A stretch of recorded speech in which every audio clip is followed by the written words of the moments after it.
Hi, 96.3. What's up? Who's this? What's up? Word. What's going on, fellas? How you? I'm chilling. How you doing? We good. I'm good, man. Big movie popping off. TVOne's own media. You both are in it, man. How you guys feeling about it? Excited, brother. Yo, we ready to rock and roll. Yeah, can't wait for you guys to see it.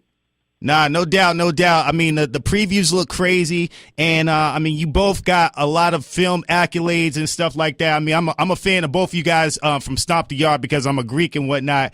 But what made you both want to do this film in particular? For me, this is Brian. This is the most important story I've ever been a part of. It's the story that I've always known about, and it's never been talked about. In the United States, this past year we had Greenleaf. We just saw Greenleaf get some recognition. The story of Black Wall Street, Black wealth, that's been around since the 40s, 50s, and 60s has never been discussed.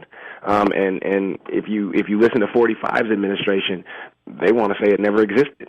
So it's important that we have stories like this that celebrate the people that own companies like your radio station. Your radio station is owned by Kathy Hughes. She's a black billionaire. There are lots of her. There's lots of Tyler Perry's and Oprah Winfrey's and Kathy Hughes and Bob Johnson's of the world. And we've never seen their stories. They've never been celebrated or talked about. What goes on at their houses, how the politics work in this environment, how deals are made, how they're destroyed. And if people don't know about that stuff, they can't copy that kind of stuff. And we need these kind of stories. Absolutely, absolutely. You summed it up real good right there. And you brought up Miss H. I mean, we're very proud of her, of all the stuff that she's done. What was it like working with somebody, like you said, who is an African-American woman, black billionaire who created like this enterprise that's currently thriving today?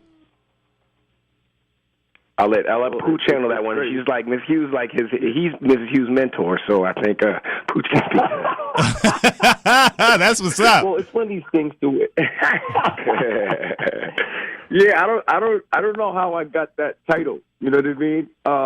But I'll take it. When you have someone like that, like Mrs. Hughes, being the woman that she is in her position and what she's gone through to be in the position that she's in, it's just like, you want to be next to her. You want to pick her brain. You want to see how she moves. And being close to her and learning and understanding her struggle, what she's gone through to be in the position that she's in, obviously she's done some things right. And also, too, you had to, go through some things to where it might not have been pleasant, but that's what you do when you're hungry and you're talented and you're smart, and you want to make sure that you're recognized, for your accomplishments. So as far as I'm concerned, like it was just great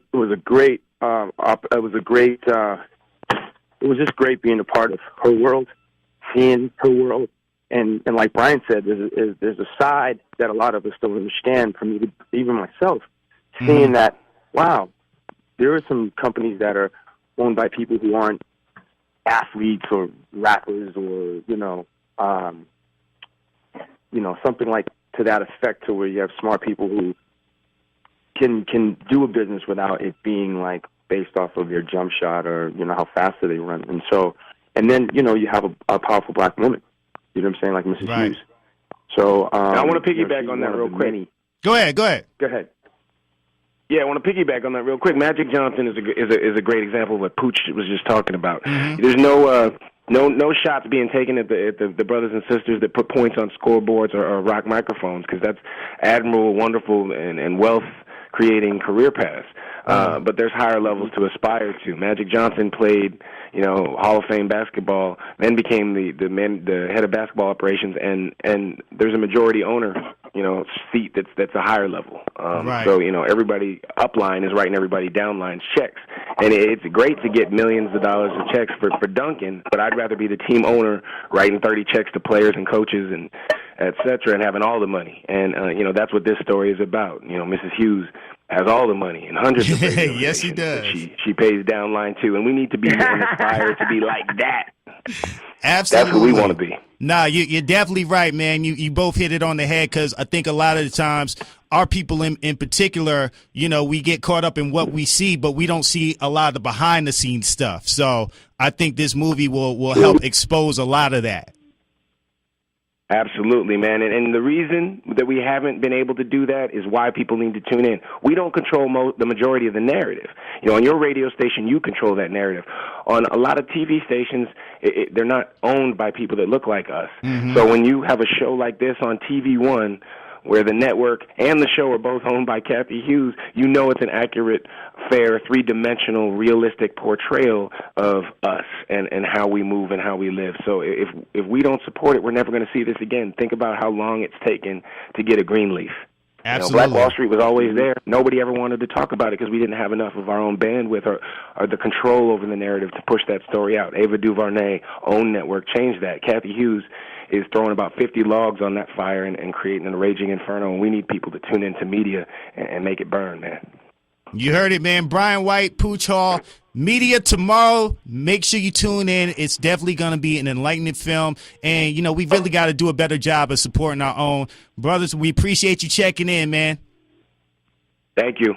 Thank you. That's what's up. Thanks, guys.